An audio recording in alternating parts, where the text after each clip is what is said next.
10 ఏళ్లలో బీఆర్ఎస్ ప్రభుత్వం చేసిన పాపాలను ప్రక్షాళన చేసేందుకు సిద్ధమైంది రేవంత్ సర్కార్. అవినీతికి కేరాఫ్ గా మారిన కాళేశ్వరం ప్రాజెక్ట్ పునరుద్ధరణకు సిద్ధమైంది. బీఆర్ఎస్ పాలనలో నిర్మాణమైన కాళేశ్వరం ప్రాజెక్ట్ ప్రపంచంలోనే అతిపెద్ద అవినీతి ప్రాజెక్టుగా నిలిచింది. ఈ ప్రాజెక్టు పేరుతో వేల కోట్లు దోచుకున్న బీఆర్ఎస్ తెలంగాణను అప్పుల ఊబిలోకి నెట్టింది. ఈ ప్రాజెక్టులో భాగంగా నిర్మించిన మేడిగడ్డ, అన్నారం, సుందిళ్ల బ్యారేజీలకు 3 ఏళ్లకే పగుళ్లు వచ్చాయి. అంతేకాకుండా ఈ ప్రాజెక్టులో భారీగా అక్రమాలు జరిగాయని జస్టిస్ పిసి ఘోష్ కమిషన్ ఇప్పటికే నివేదిక ఇచ్చింది కూడా. ఇక ఈ ప్రాజెక్టులో పనిచేసిన కొందరు అధికారులు 100 కోట్లు సంపాదించి ఏసీబీకి దొరికారు కూడా.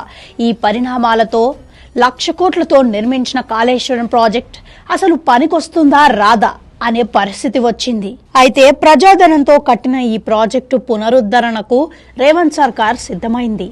మేడిగడ్డ, అన్నారం, సుందిళ్ల బ్యారేజీలకు రీహాబిలిటేషన్ డిజైన్లను తయారు చేసి రిపేర్ చేయాలని నేషనల్ డ్యామ్ సేఫ్టీ అథారిటీ సూచనల మేరకు చర్యలు చేపట్టింది. అందులో భాగంగా తొలుత బ్యారేజీల పునరుద్ధరణపై ఫోకస్ పెట్టింది. డిజైన్ల తయారీకి కన్సల్టెన్సీలను నియమించేందుకు ఎక్స్ప్రెషన్ ఆఫ్ ఇంట్రెస్ట్ ని ఆహ్వానించింది సెంట్రల్ డిజైన్స్ ఆర్గనైజేషన్. అక్టోబర్ 15 వరకు తుది గడువు విధించింది.